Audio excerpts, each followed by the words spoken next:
प्रिय मित्रों, नमस्कार। आज मैं उत्तर प्रदेश सरकार की पुनः बात करूंगा। और उत्तर प्रदेश सरकार में जो टोल फ्री नंबर चलाए जाते हैं वो जनता के हित के लिए चलाए जाते हैं। और उत्तर प्रदेश सरकार में भगवान राम और राम मंदिर के नाम पर वोट लिए गए थे, सभी ने मतदान किया था। लेकिन मैं समझता हूँ, चाहे सुप्रीम कोर्ट हो या कोई भी व्यवस्था हो, मतदान करना जनता का अधिकार है। लेकिन क्या किसी भ्रष्ट सरकार या ऐसी सरकार, भ्रष्ट भ्रष्ट सरकार क्यों कहते हैं? भ्रष्ट सरकार के मानक हैं। सबसे पहला मानक है कि महंगाई। दूसरा, महंगाई के बाद में जनता को जो सेवाएं दी जाती हैं वह सेवाएं जनता तक नहीं पहुंचती हैं, और जो सेवाएं पहुंचाने के मानक हैं उनको सरकार के द्वारा बंद कर देना और कम्युनिकेशन के संसाधन बंद कर देना, किसी भी अभ्यावेदन प्रत्यावेदन पर कार्रवाई न करना, ये भ्रष्टाचार के कुछ अंश हैं। आज मैं वृद्धा पेंशन की बात करूंगा, क्योंकि मेरे पिताजी की वृद्धा पेंशन मार्च 2023 से नहीं आई है। एक वीडियो और भी हमने जारी किया था, लेकिन सरकार के ऊपर कोई फर्क नहीं पड़ा है, क्योंकि मुख्यमंत्री की कुर्सी 5 साल के लिए सुरक्षित हो जाती है एक बार वोट दे करके। अब यहाँ राइट टू रिकॉल का कानून लागू नहीं है। आज अगर भगवान राम भी होते और उन्हें कलयुग के विषय में ये अवधारणा पता चलती कि आम आदमी के साथ क्या हो रहा है, तो शायद वो भी रो पड़ते। महंगाई इतनी ज़्यादा है और महंगाई के हिसाब से पेंशन है 1000 रुपये। मैं आपको बता दूं, मैं AP Singh, editor in chief AINHR 24 news.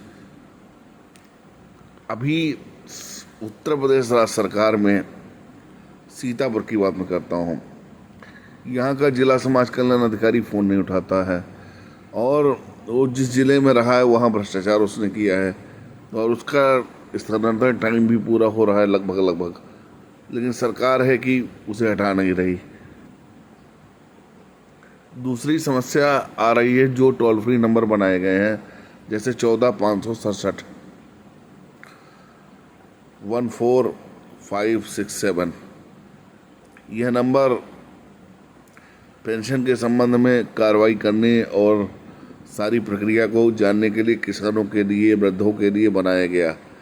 लेकिन मेरी जब टोल फ्री पर बात हुई तो जुलाई 2023 से एक आदेश के बाद, आदेश कौन करेगा? राज्य सरकार करेगी, उत्तर प्रदेश सरकार करेगी।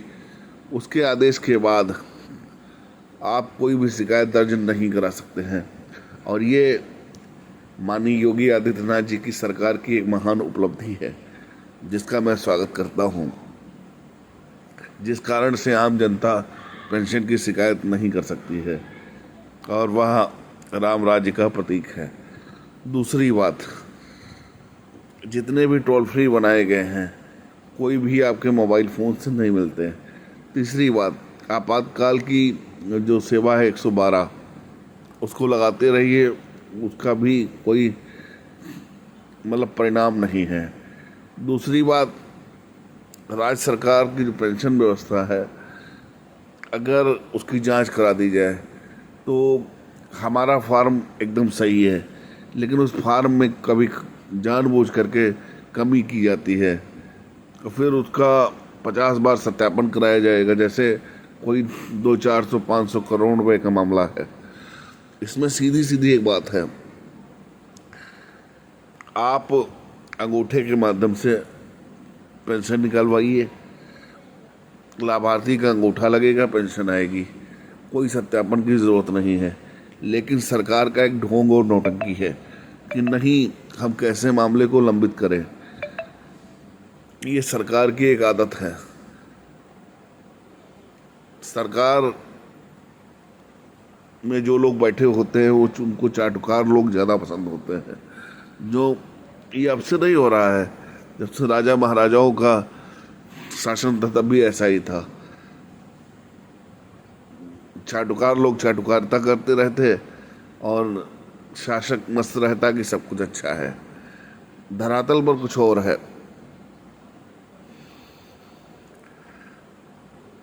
पूरी तरह से पेंशन व्यवस्था गड़बड़ है।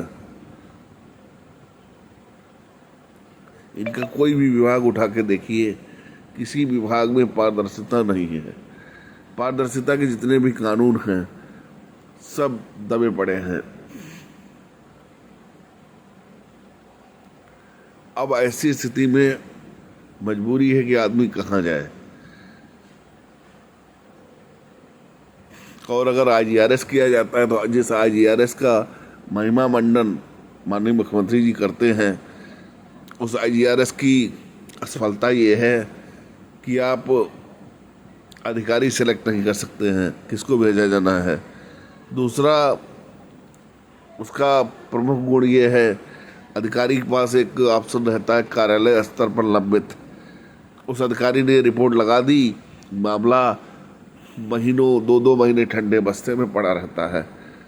और मैं ये भी जानता हूँ कि मुख्यमंत्री अपने राज्य के बारे में एक एक चीज़ जानते हैं, जैसे माता पिता अपने बच्चे के बारे में जानते हैं।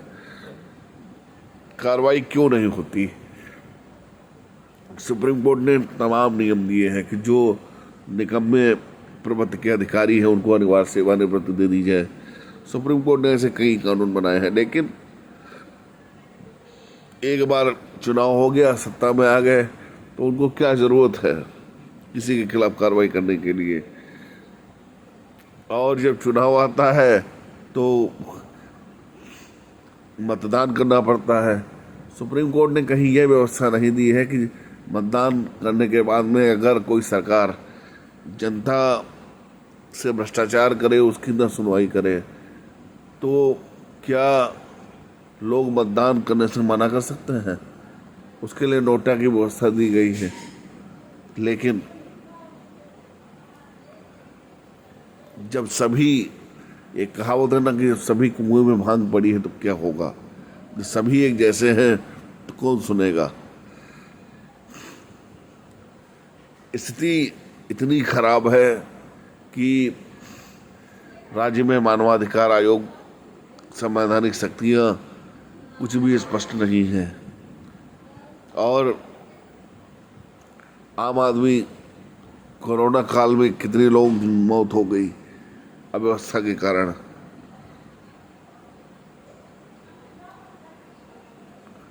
विश्व बैंक का जो कर्ज है वो प्रत्येक नागरिक के ऊपर है। वही वाला हाल है कि कमाए हम, शासन कोई और करे।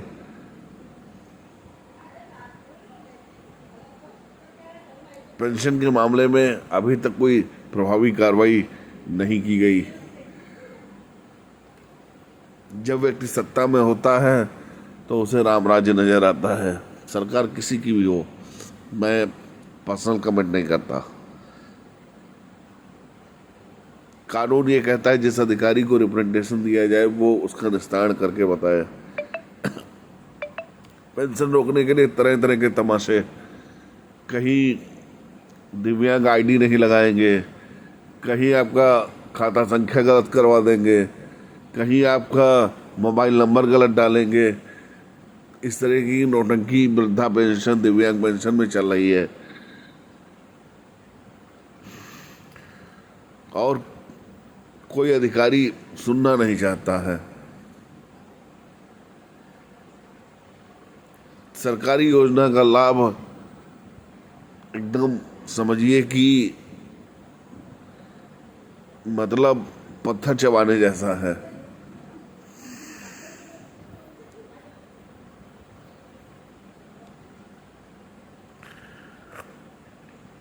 RTI को भी कमज़ोर कर दिया गया।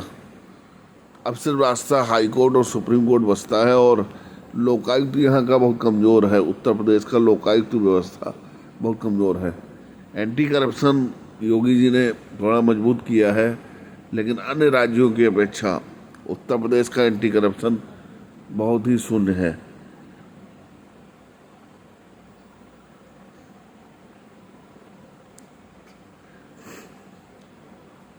और अधिकतर कैबिनेट मंत्री जो होते हैं, जो कैबिनेट मंत्रालय होते हैं, उनको मुख्यमंत्री अपने पास रख लेते हैं। राज्य मंत्रियों की नियुक्ति है। अब जिला अधिकारी दिव्यांगजन आयुक्त होते हैं, उनको मेल करने पर भी समस्या बनी रहती है। निस्तारण पर कोई सुनवाई नहीं।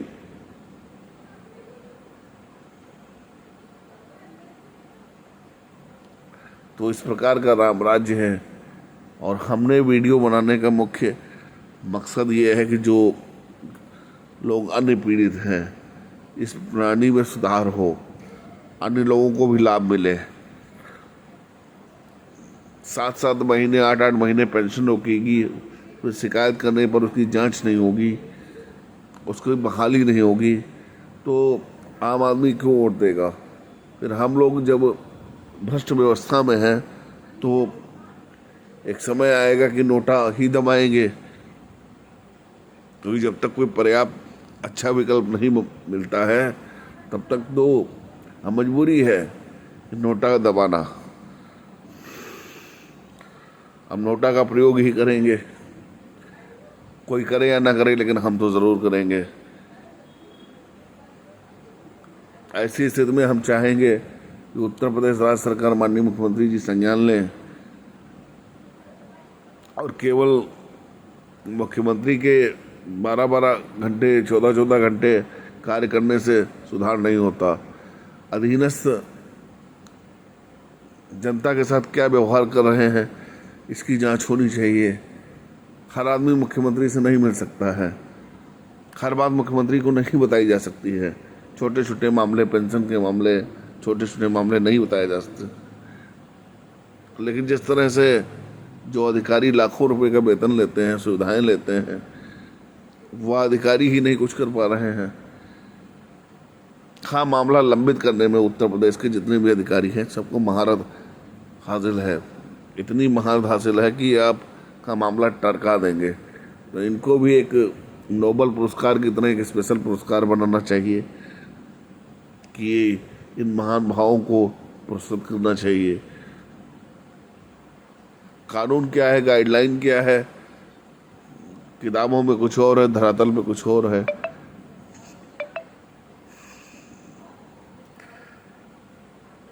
तो ऐसी स्थिति में हम चाहेंगे कि प्रभावी कार्रवाई की जाए। जय हिंद, जय भारत।